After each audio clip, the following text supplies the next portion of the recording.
Exit. Okay,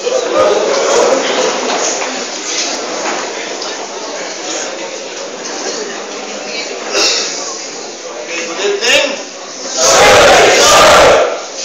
Let's start our third lecture naman, no? Pagtuloy ng Islam, so I hope you're learning from the lessons that I had discussed the last 2 Mondays. So, una sa tanan, atong hangyukon kung ato na sa atong opening prayer. Ito po ang atong mga ulo as we start our session tonight. Our Heavenly Father, we come to you with a grateful heart because of your protection and grace today.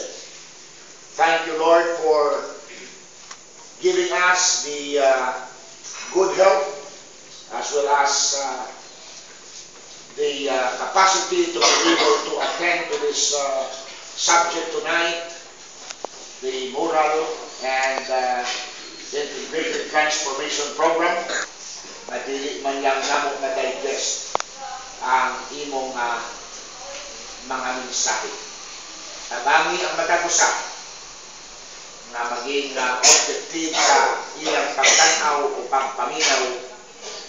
Nag-aampo kami na padayon ka magkaligpon ni aning among mga men and women in uniform, mga 311 if I'm not mistaken, ang battalion apostles. I pray for each and every one of them.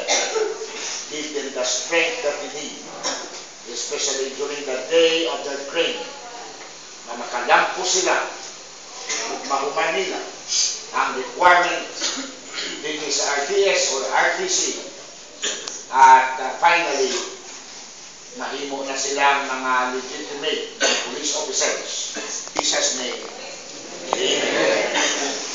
Okay, so without further ado, let's go to our graduation song, no? Ang siguro